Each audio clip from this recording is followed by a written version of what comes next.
not just my opinion. Thank you. There's also a Spanish section of this question that I unfortunately cannot read because I do not speak Spanish. I'll try to send this to you via chat. Let me know if you can see this part. Did you receive a little notification, Mr. Ocampo? Yeah, it's fine. Look, I'm not the actor here. I just give my expert opinion. The question is about the pressure on me. I just gave me expert opinion. For me, it's very clear. The issue is not me. The issue is now how the Security Council members stop the blockade and stop the genocide. That is the real issue. So the pressure is in the Armenians living in Nagorno-Karabakh, but also the Armenians living in Armenia. There are also threats against them. That's why all the Armenians had to react, and all the people in the world had to react. Humanity had to react. There was already a genocide in 1915, could not be an Armenian genocide in 2023.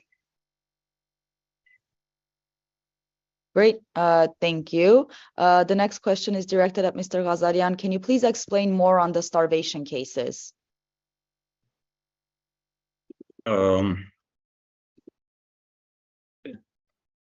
Այդ հարցի վերաբերյալ ես հույսով եմ քիչ առաջ իմ գործընկերներից ստացա տեղեկություն, որ այո, այդ ինտերնետի կապը խափանվել է ադրբեջանական կողմից, ամենայն հավանականությամբ այդ ինտերնետ մալուխն են կտրել, հույսով ենք, որ նրանք տեխնիկական խնդիրները լուծելուց հետո կարող են միանալ, որ միանշանակ արդեն մենք ունեցել ենք ինչպես մարդու իրավունքների պաշտպանը տեղեկացրել է եւ սովամահության դեպք եւ մենք տեսնում ենք որ ցավոք սրտի այդ վտանգը գնալով ավելի լուրջ դառնալու հաշվի առնելով որ շատ սահմանափակ կարողություններ ունենք միևնույն ժամանակ հաշվի առնելով որ վառելիքի պակասությունը շատ ծանր վնասներ է հասցրել գրեթե բոլոր կենսագործունեության ոլորտներին, սկսած առողջապահության համակարգից մինչև գյուղատնտեսություն։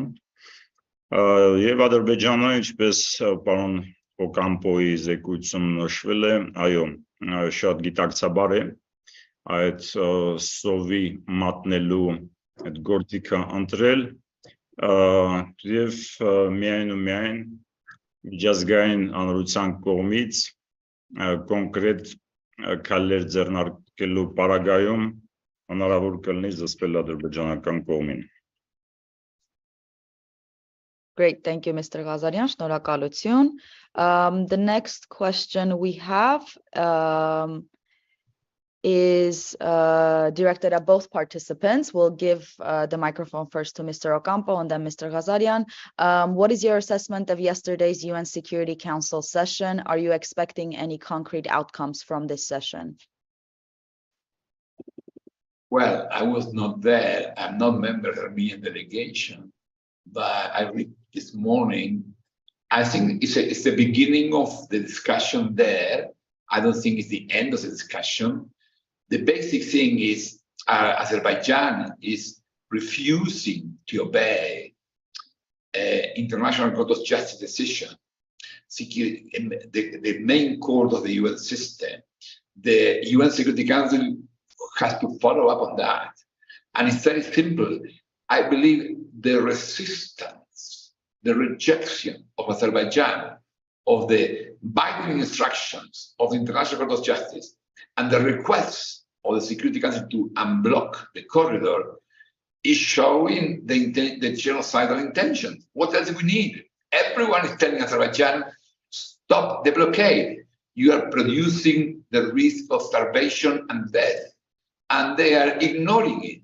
What else do we need to prove the genocidal intentions? The fact that the Security Council is insisting stop the blockade and they are refusing to do it is enough. I think it's a time for President Biden to talk to President Putin on this specific issue. Stop the genocide against Armenians. Great. Thank you. Mr. Ghazarian, again, the same question is directed to you, which ties to another question, actually, about what direct actions could an international body like the United Nations do to effectively prevent Azerbaijan from continuing their genocidal policy? Is there anything that we can expect, an outcome from these UN Security Council sessions?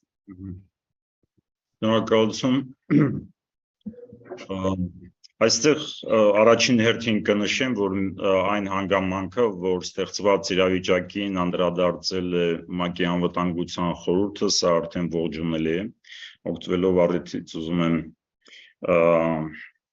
մեր ողջունի խոսքը փոխանցել, մեր շնորհակալությունը փոխանցել այն երկրների ներկայացուցիչներին, ովքեր հստակ ձևակերպումներ են տվել Ադրբեջանի կողմից վարվող քաղաքականությանը եւ Լաչինի, Միջանցքի, Ապորինի արգելափակմանը։ Միևնույն ժամանակ մտահոգություն ունենք մի շարք երկրների կողմից, որ փորձեր են կատարվել, ինչ որ հավասարության նշաններ դնել Լաչինի, Միջանցքի եւ այլ ճանապարհների տրանսպորտային ինչ-որ կոմունիկացիաների միջև, ինչը անթույլատրել է եւ որը չի համապատասխանում Լաչինի, Միջանցքի նոյեմբերի 9-ի 2020 թվականի փաստաթղթով սահմանված պարամետրերներին։ Այստեղ պետք է նշենք, որ ՄԱԿ-ի անվտանգության խորհրդում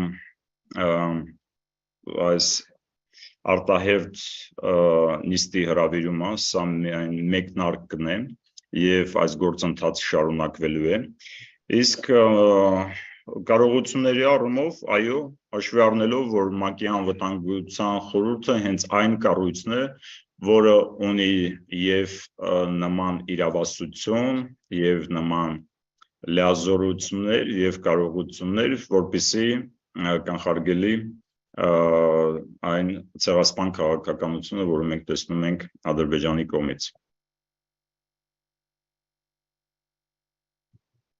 Շնորհակալություն, պարոն Ղազարյան։ Կթեղափոխվենք մյուս հարցին։ The next two questions are for Mr. Ocampo. Yesterday, the Azeri representative said that his reports could not be trusted because there were proven wrong statements in there. Even if we know that the Azeri representative lies, anyway, is he going to respond to it?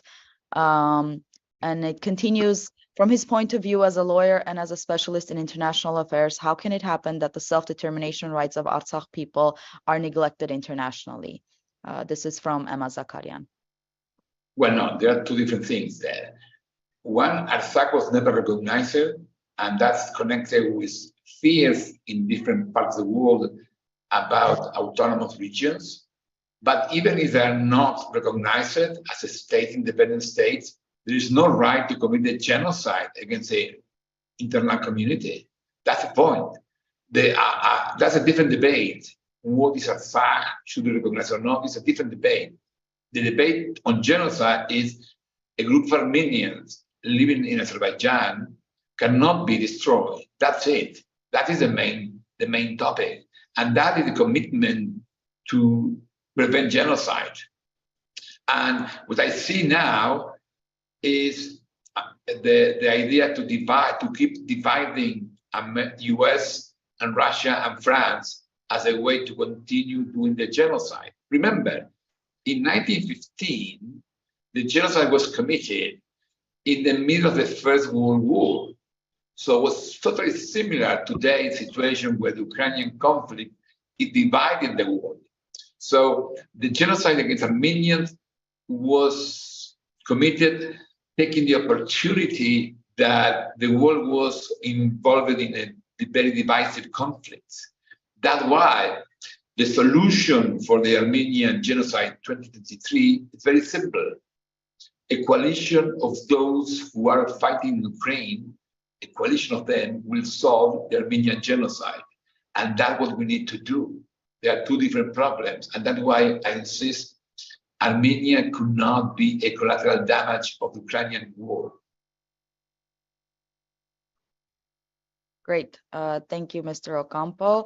The next question is more for Mr. Ghazarian. It's been asked in several ways already, several times. It's in regards to yesterday's leaked documents attributed to Russia's plan for Artsakh. Do you have any comments on that? Is there anything for journalists?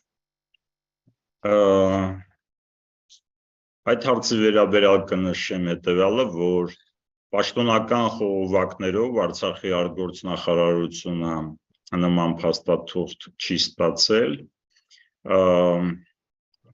Հուլիսի 27-ին արտգործնախարարության հայտարարության մեջ անդրադարձ կատարվել է նման տեսլականին, որը նախատեսում է ազգային փոքրամասնության կարգավիճակով Ադրբեջանի օրենսդրության շրջանակներում մեր իրավունքների ապահովմանը։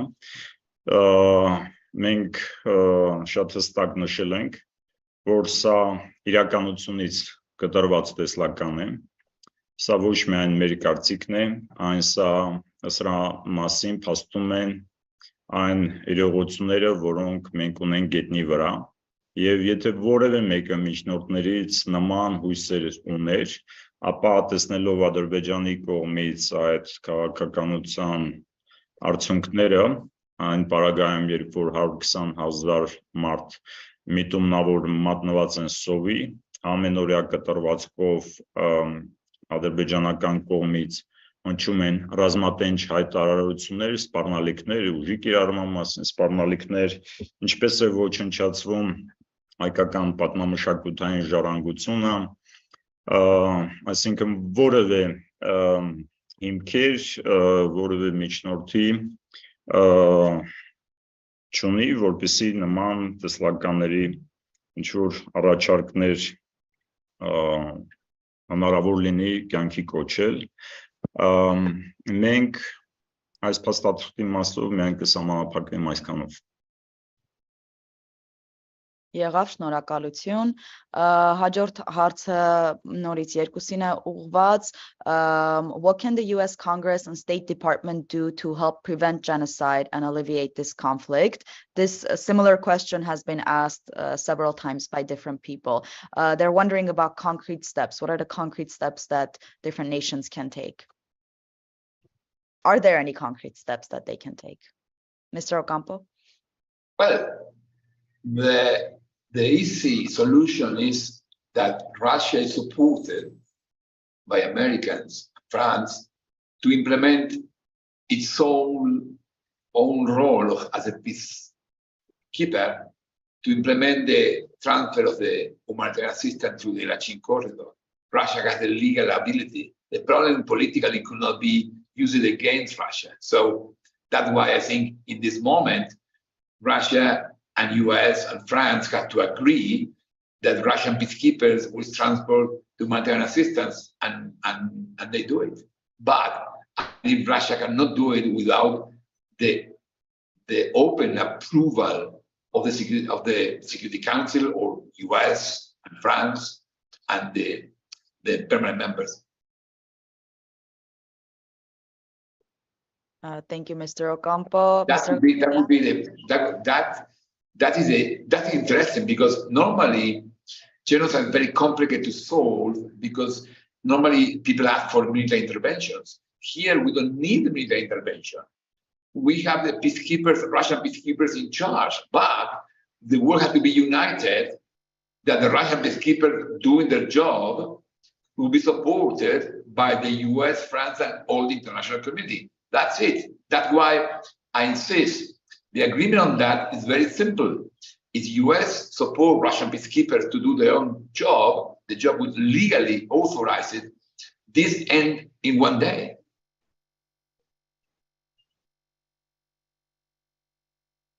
Thank you, Mr. Ocampo. Պարոն Ղազարյան, կարող եք դուք էլ անդրադառնալ այս հարցին?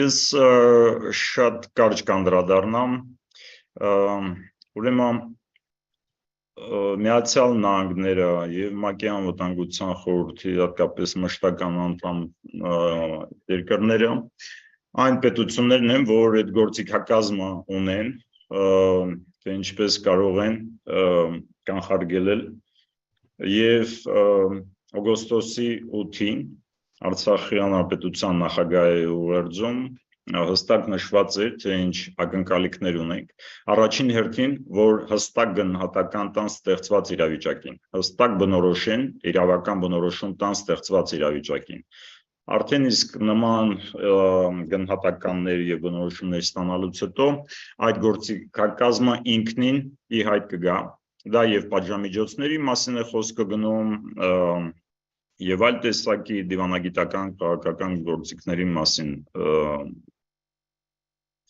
այսքանը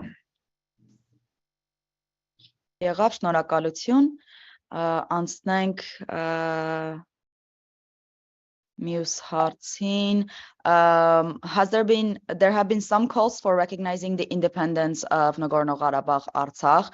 In your expert opinion, do Azerbaijan's actions disqualify them from the administration of Nagorno-Karabakh, and should Nagorno-Karabakh be awarded some sort of special status or even independence similar to the Kosovo example? Is this a question for me? It's not directed, but you can answer, sure. Go ahead, Mr. Ocampo. No, I was trying to avoid it because I don't think it's my topic. I don't know how this relation with Artsakh could be developed. I think the issue for me, the only issue I like to highlight is Nagorno-Karabakh could be autonomous, could be not autonomous, could be independent country, but does not change the Armenian people living there cannot be exterminated. Independently from the legal status. They cannot be exterminated as a victim of genocide. The problem today that we are now discussing also is a genocide. It's very important, this press conference, because the media has to start to pick the concept. It's a genocide. Other issues are not so relevant. It's a genocide. And it's interesting for me because I have experience investigating genocide. I have experienced the legal aspect. I indicted the head of state for genocide. But Samantha Power was teaching me about how the concept of genocide is neglected by states, by the media. Samantha Power wrote a wonderful book called A Problem from Hell, describing in detail how in 1950, with the Armenian genocide, with the Nazi genocide against the Jewish community, with the Cambodia and the Khmer Rouge, there is a persistent denial of the problem. That's why this press conference was important to break the denial. It's a genocide, and therefore we have to prevent it. That is for me the only discussion. The other issues are not central, and I'm not the expert, so I don't like to make an opinion. My only focus is whatever is Artsakh legal situation, the Armenians living in Azerbaijan cannot be exterminated. That's what we learned after the Nazi regime, and it's a time, this is the moment to make this really a change. Great, thank you, Mr. Ocampo. And it looks like our colleagues from Artsakh are slowly able to join. Mr. Stepanyan, can you hear us? Լսում եք մեզ, պարոն Stepanyan?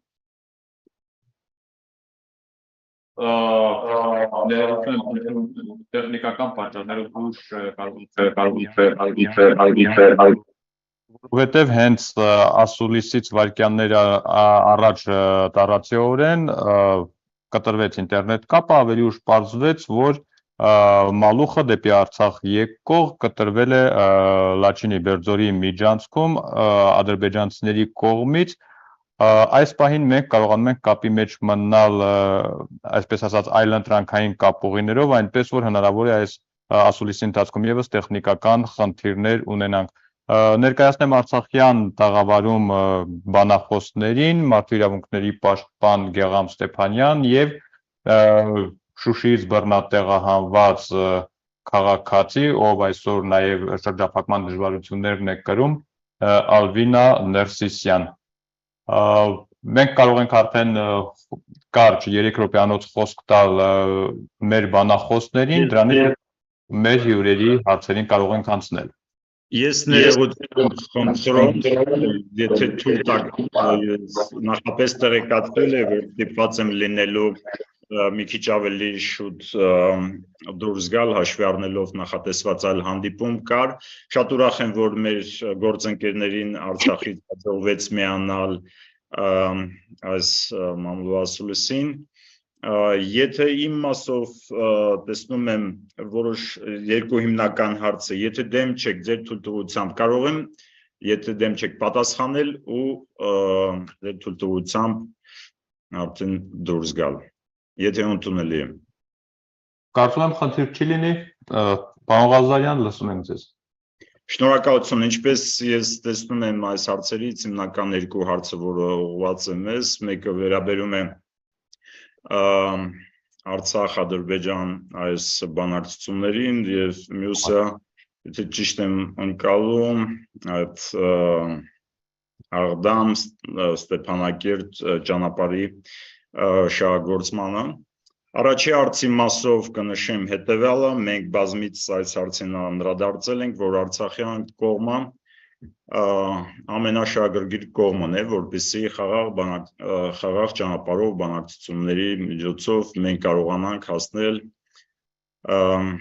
Ադրբեջան-Ղարաբաղյան հակամարտության համապարփակ կարգավորմանը։ Այստեղ ուղղակի մի քանի կարևոր հանգամանք պետք է նշենք։ Առաջինը, որ նման բանակցությունները պետք է ընթանան միջազգային ձևաչափի շրջանակներում, ինչը թույլ կտա ներգրաված կողմերին տեսնել, որ այդ բանակցությունները ընթանում են միջազգային իրավունքի նորմերին, պահանջների համապատասխան։ Եվ երկրորդը պետք է ամրագրվեն հստակ երաշխիքներ, որ կողմերը ստանձնած պարտավորությունները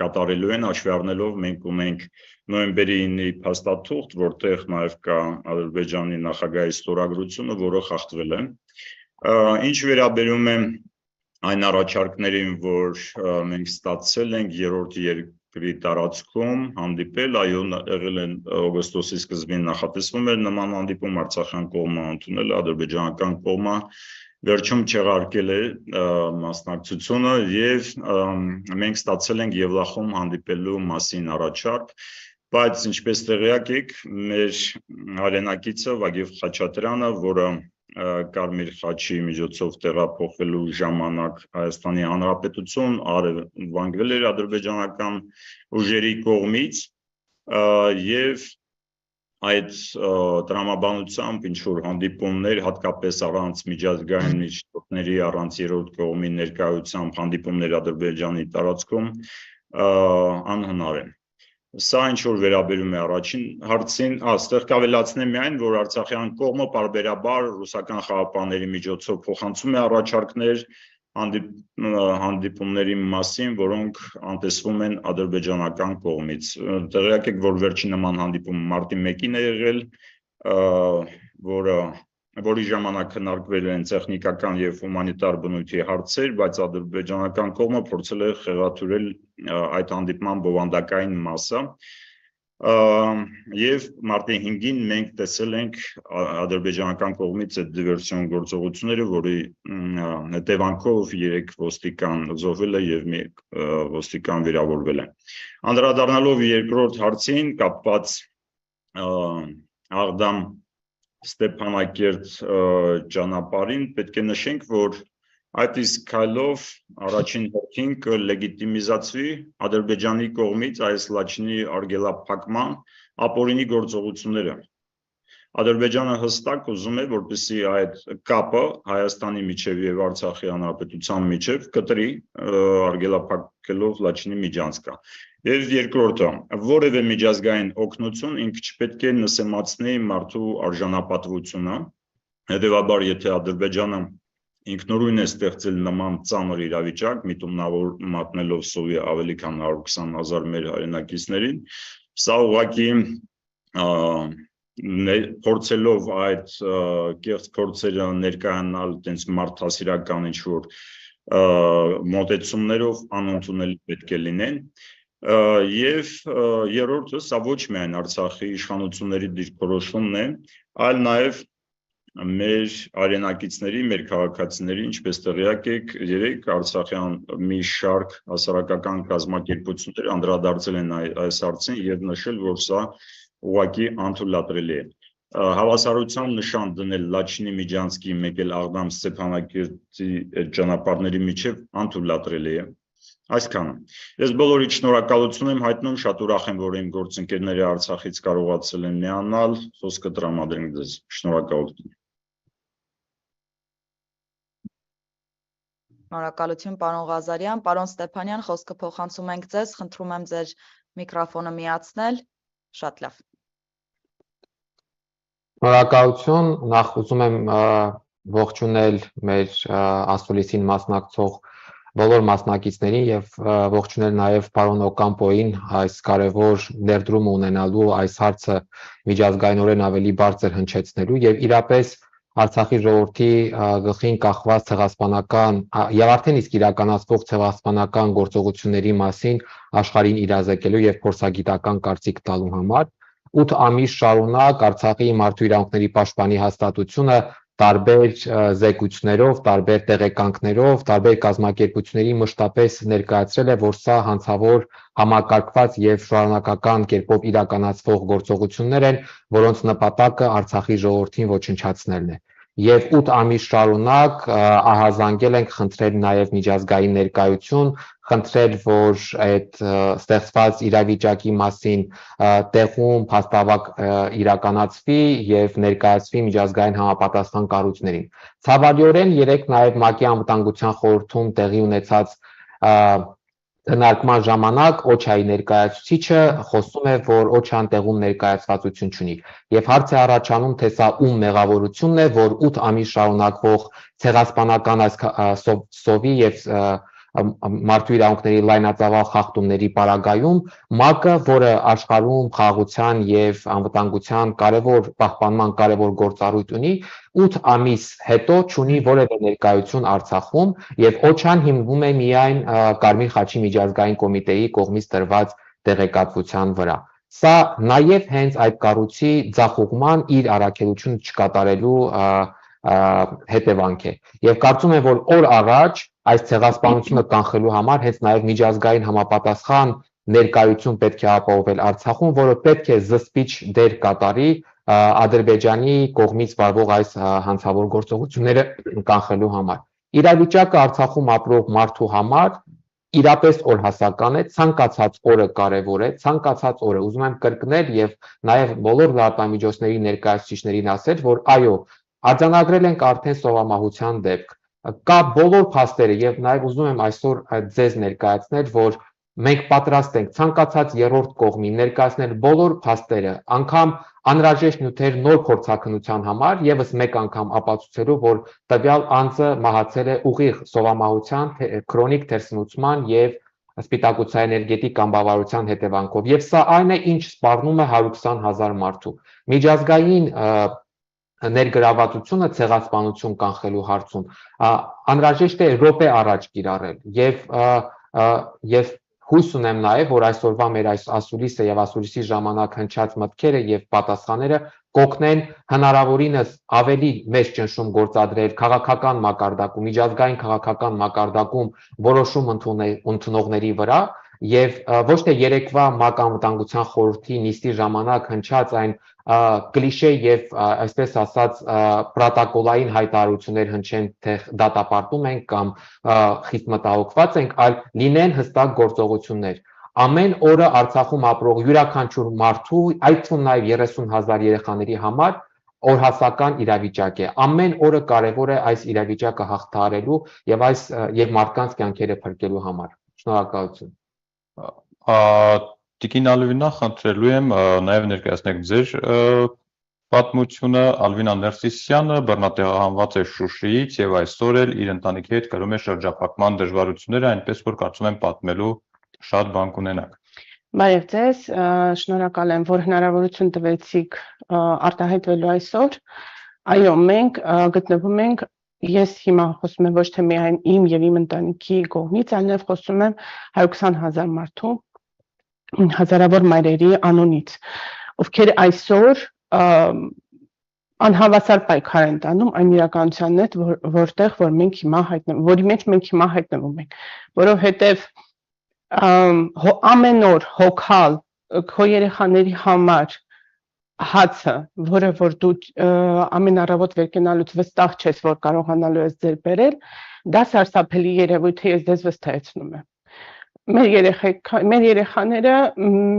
արժանի չեն այս իրականությանը եւ արժանի չեն այն վերաբերմունքի, որին այսօր մենք բոլորս ականատես ենք այստեղ։ Ես Շուշիից տեղահանված եմ, բռնի տեղահանված, պատերազմից հետո բնակություն եմ հաստատել Ստեփանակերտում, սկսել եմ 0-ից, ունեմ 2 անչափահաս երեխա եւ ամեն օր բախվում եմ այն խնդրին, ամենակարևոր խնդրին, որը ես այսօր ունեմ, դա հացի խնդիրն է։ Եվ երբ որ ես ասում եմ հացի խնդիր, ես չեմ ասում ինչ որ ճոխ ուտելիքի մասին։ Ես խոսում եմ սովորական հաց, այն հացը, որը մենք բոլորս հասկանում ենք։ Այն հերթերը, որոնք մենք ունենում ենք հացի կետերում, սարսափելի է։ Ու հերթում էլ կանգնած դու վստահ չես, որ քո հերթը երբ որ հասնի, դու այդ հացը կստանաս, որովհետև հացի քանակը ահա որ քիչ է։ Առանց չափազանցնելու։ Մի 2-3 օր առաջ որդիս գնացել էր 4 ժամ կանգնել էր հերթում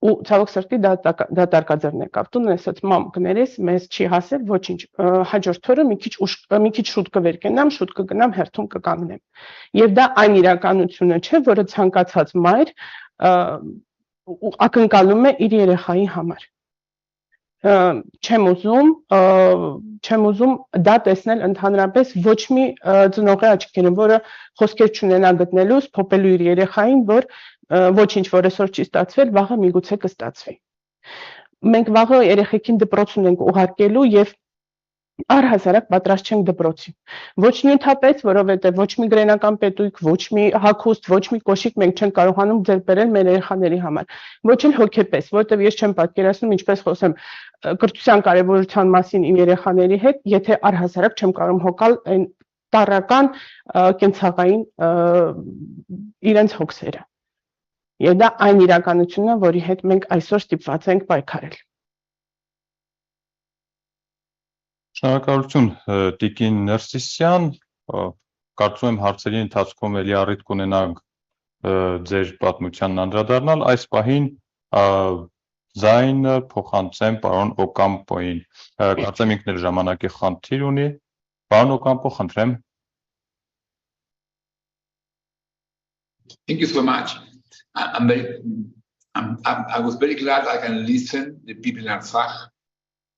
For me, it's very important to understand what happened to them. I hope we can do more on this. I have to go now because I'm in Colombia and I'm going to see the judges of the Constitutional Court. And I was thinking, okay, Colombia has conflict, has violence, but here the judges are respected. And that's what we need to save Armenians in Nagorno-Karabakh. Azerbaijan has to respect the binding order of the International Court of Justice and free the Lashin corridor and respect the life and the rights of the Armenians there. So that is clear for me. I'm a lawyer, I have experience, I can say that clearly.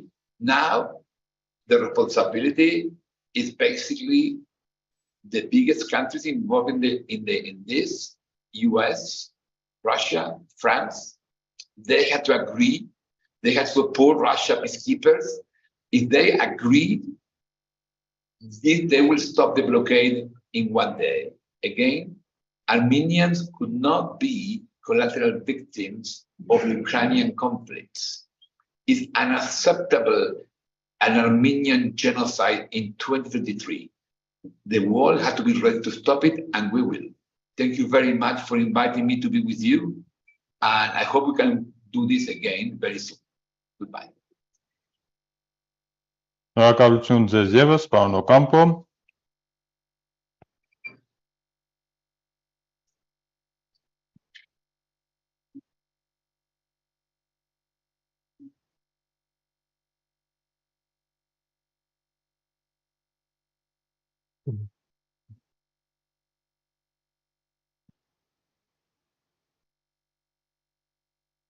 Այս պահին հարց ունենք ուղղված մարդու իրավունքների պաշտպանին, պարոն Ստեփանյան, հատկապես սովամահության զոհ դարձած քաղաքացու լուսանկարի հրապարակումը միանշանակ չընդունվեց նույնիսկ հայ հանրության կողմից։ Ձեզ նաև մեղադրանքներ հղվեցին, թե ինչու եք նման իսկապես վախեցնող լուսանկարը հրապարակել։ Հավանաբար մեղադրանքներին տեղյակ եք, կարող եք հիմնավորել ինչու որոշեցիք դա ներկայացնել նաև հանրությանը։ Միանշանակ նախ հրապարակելուց առաջ մենք շատ երկար ծանրութեթև ենք արել հրապարակել նկարը թե չէ եւ ուզում եմ հավաստիացնել, որ այդ որոշումը եւս մեզ շատ հեշտ չի տրվել, բայց այն, որ 8 ամիս շարունակ անընդհատ խոսում ենք սովամահության սպառնալիքի մասին, հրապարակում ենք տեսանյութեր, որտեղ մարդիկ ուշաթափվում են հացի հերթերում, ջրի հերթերում, ուշաթափվում են հղի կանայք եւ չեն կարողանում վերջապես հասցնել միջազգային տարբեր դերակատարների, այդ թվում նաև միջազգային մեդիային, թե ինչպիսի աստիճանի է գտնվում մարդկային վտանգը, մարդկային կյանքի համար Արցախում, մեզ դիպում է երբեմն գնալ այնպիսի քայլերի, որոնք այլ պայմաններում երևի թե չէինք անի։ Եվ այս պարագայում ես ուզում եմ ձեզ բոլորին վստահեցնել, որ մինչև հրապարակելը հանդիպել է մեր աշխատակազմի ներկայացուցիչը Հարազատի հետ, խոսել ենք երկար այս թեմայով, ստացել ենք նրա համաձայնությունը եւ միայն դրանից հետո մենք գնացել ենք այդ քայլին, հստակ հասկանալով, որ Արցախում արկա իրավիճակի մասին, իրավիճակի կարգավորման հրատապության մասին, հրատապության անհրաժեշտության պայմանավորված նաև պետք է գնալ այդ քայլին։ Սրանով է պայմանավորված մեր այդ որոշումը, ես ընդունում եմ տարբեր քննադատական կարծիքներ, միշտ էլ մենք որևէ ձևով չենք խուսափել հաշվի առնել տարբեր մարդկանց կարծիքները, բայց միևնույն ժամանակ էլ ցանկացած գործողություն անելիս ունենում ենք դրա տակ դրված հիմնավորումներ եւ փաստեր։ Հասա է ամբողջ պատասխանը այդ հարցի։ Ես կարող եմ նաև ասել, որ մեր ձեռքի տակ եղած նկարները շատ ավելի սարսափելի են, եթե այսպես ասենք հանրային, ավելի մեծ զգայունություն են պարունակում, որը իհարկե չենք հրապարակել, բայց դրանք տրամադրվել են համապատասխան դերակատարներին եւ կազմակերպություններին։ Հաջորդ հարցը եւս պաշտպանին է ուղղված, արդյոք Արցախում կատարվող այդ ցեղասպանական գործողությունները փաստաթղթավորվում են եւ այսպես ասած փաստերով են ներկայացվում միջազգային հանրությանը, թե պարզապես ընդհանուր գծերով ասում ենք, որ կա հանցագործություն։ Իհարկե փաստաթղթավորվում են, ցանկացած օրինակ նույն սովամահության դեպքը ինքը հավաքագրվում է բոլոր փաստերը, բժշկական փաստաթղթեր, լուսանկարներ, բժշկական մահվան մասին եզրակացություն, փորձաքննության եզրակացություն, ամբողջ փաստաթղթերը կազմվում է փաթեթ եւ ուղարկվում է այդ համապատասխան կազմակերպություններին եւ կառույցներին։ Իսկ ընդհանուր վիճակի մասին պարբերաբար կազմում են տեղեկանքներ, որոնք ուղարկվում են համապատասխան կազմակերպություններին եւ կառույցներին։ 15-ից ավելի զեկույց է հրապարակվել մի հաստատության կողմից այս շրջափակման ընթացքում տարբեր իրավունքների խախտումների մասին։ Բոլորին միջազգային մեդիան կապվում է, ցանկանում է ունենալ կոնկրետ դետալներ, կոնկրետ մանրամասնություններ այս կամ այն իրավունքի վերաբերյալ տրամադրվում է։ Փաստաթղթերը ներկայացվում են, զեկույցները ներկայացվում են։ Այլ եղանակ եւ միշտ եւ նաեւ այս առիթը օգտագործելով կուզենայի վերահաստատել, որ պատրաստ ենք ցանկացած պահի, ցանկացած շահագրգիռ կամ հետաքրքրություն ցուցաբերող սուբյեկտին տրամադրել անհրաժեշտ բոլոր տեղեկությունները։ Երկու հարց Տիկին Ներսիսյանին ուղղված։ Տիկին Ներսիսյան, հարցը այսպիսին է, շրջափակման հետևանքով ձեր բախտակիցներից շատերը, այսինքն բռնատեղահանվածներից շատերը չունեն Արցախ վերադառնալու հնարավորություն։ Նախ ձեր գնահատականը ինչպիսին է, արդյոք այդպիսի ճակատագրի արժանացած մարդիկ շատ են։ Այո, մենք մեր համայնքը, ես նկատի ունեմ Շուշիի բնակիչների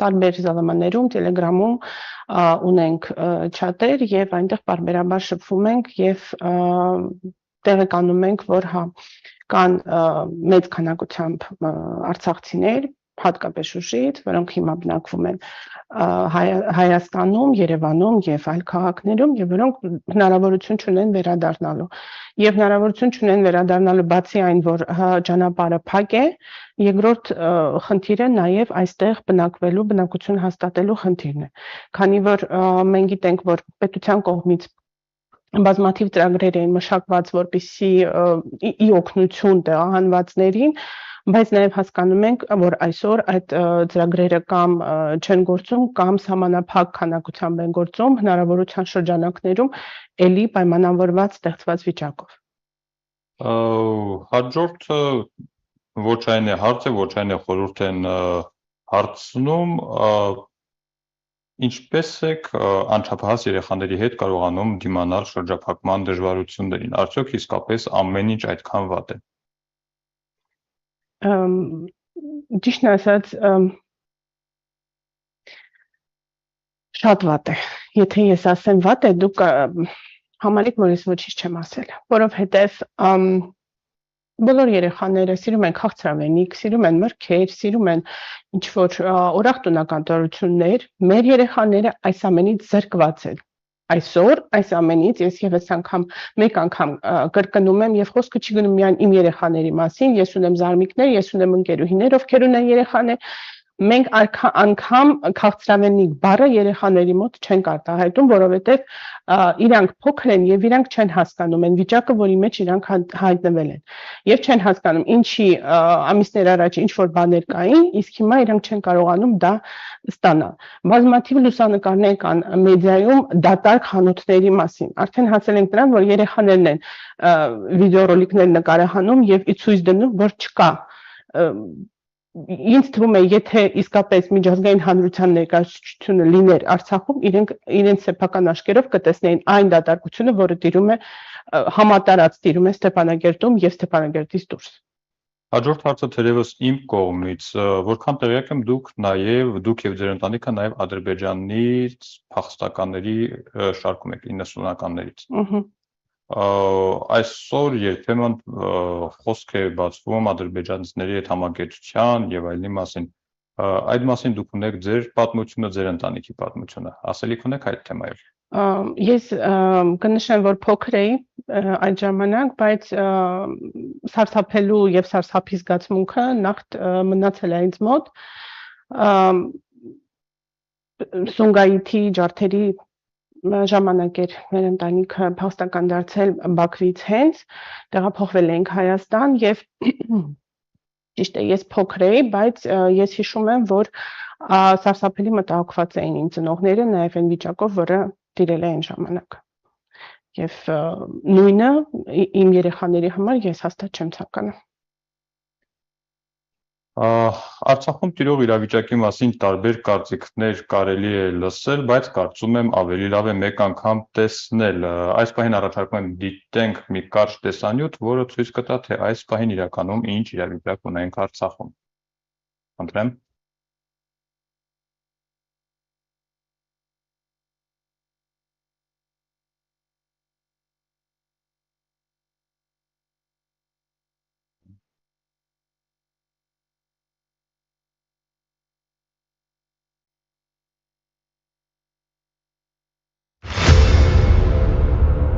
Eight months have passed since the people of Artsakh are deprived of uninterrupted and two-way movement through the Lachin corridor. Moreover, since June 15th, Azerbaijan has completely blocked the usage of the Lachin corridor, even for importing food, medicine and other vital goods by the International Committee of the Red Cross and the Russian peacekeeping troops. As a result of this genocidal policy by Azerbaijan, 120,000 people in Artsakh have become hostages and victims.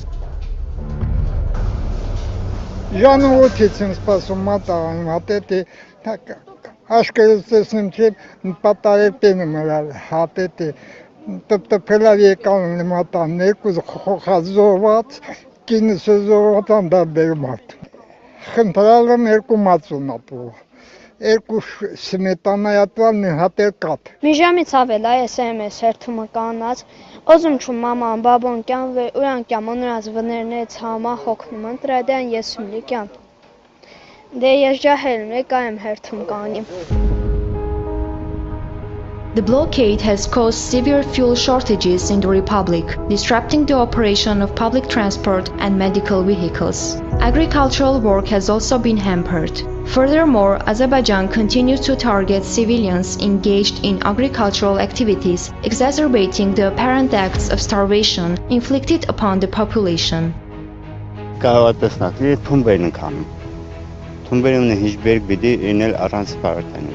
Կոմբայնավարը կեմ չի ինձ, էլ անմուքին չանիք։ Մինեի կոտավեր թխում են երոտողնեմ վախմա։ Մուքել չնքոյժ մարդիկ քինին մի պենինի, հետո մի դե պատասխան տանք, առանց այն շատ են կուրծա։ Since January, daily 6-hour power outages have been occurring, leading to numerous hardships. Due to the lack of fuel, even generators cannot be used during blackouts. In addition to reported issues in health, food production, communication system crisis, affecting approximately 90% of the communities.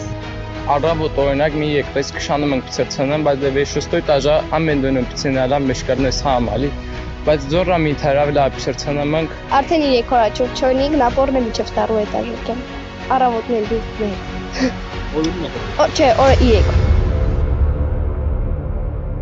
The blockade has particularly devastating consequences for the most vulnerable segments of the population. All planned examinations and surgeries have been halted, preventing hundreds of medical patients from traveling to Armenia and abroad for treatment. Anemia among pregnant women has reached 90%, resulting in increased deaths of unborn and newborn children, as well as births with complications.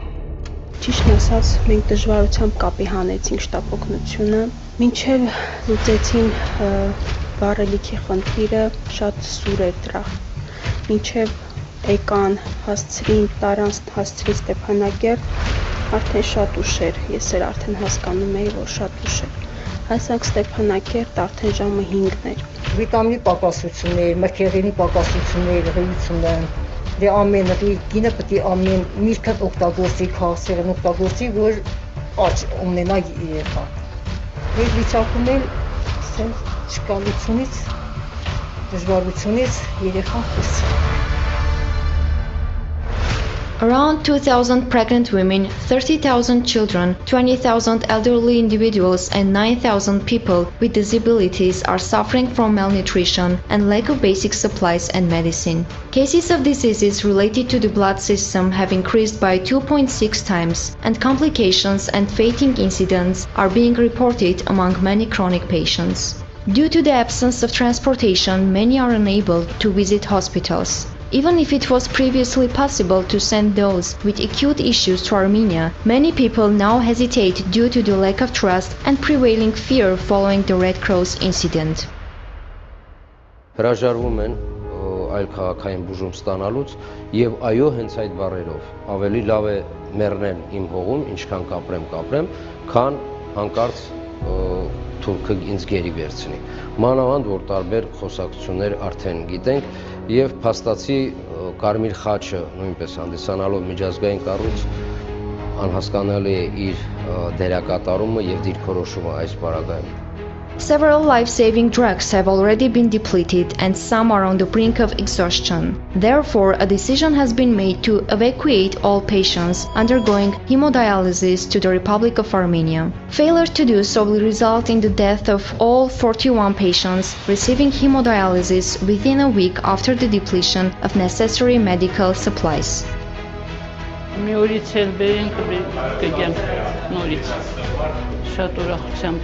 Not everyone is willing to leave. They are aware that if they pass away outside of Artsakh, there is a high risk of not having a cemetery in their homeland. При всех предупредили, сказали, что если невозможно будет, они останутся без лечения. Я не знаю, чем это закончится, к сожалению, но они приняли это решение самостоятельно.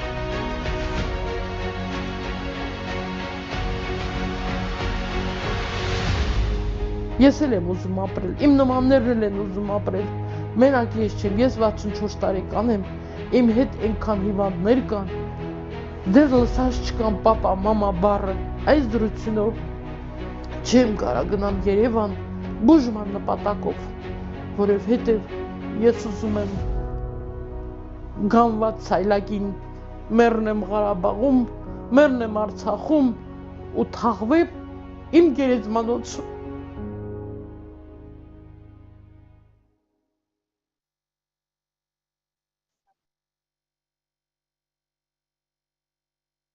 Այսպիսին էր այսօրվա Արցախը, մենք հարցեր ունենք, բայց ցավոք մեր ժամանակն է, ասուլիսի համար հատկացված ժամանակն է մոտենում ավարտին, այնպես որ շնորհակալություն բոլոր մասնակիցներին, իսկ նրանք քիչ չէին, ասուլիսին մասնակցել է 130 լրագրող 27 երկրից, շնորհակալություն իմ բոլոր գործընկերներին, շնորհակալություն նաև բոլոր բանախոսներին, Տաղավարում ներկա են, հիշեցնեմ, Արցախի տաղավարում ներկա են Մարդու իրավունքների պաշտպան Գեղամ Ստեփանյանը եւ Շուշիից բռնատեղահանված երկու երեխաների մայր Ալվինա Ներսիսյանը, շնորհակալություն ձեր ներկայության համար։ Հիշեցնեմ, որ մի քանի ժամից կլրանա 250 օրը, ինչ Արցախը շրջափակման մեջ է, սա արդեն քաղաքական խաղ կամ շանտաժ չէ, այլ անթաքույց ցեղասպանական ակտ, որի յուրաքանչյուր օրը բառից բուն իմաստով կյանքի գին է ունենում։ Ոչ ասենք 21-րդ դարում ցեղասպանությանը։ Մնացեք խաղաղությամբ։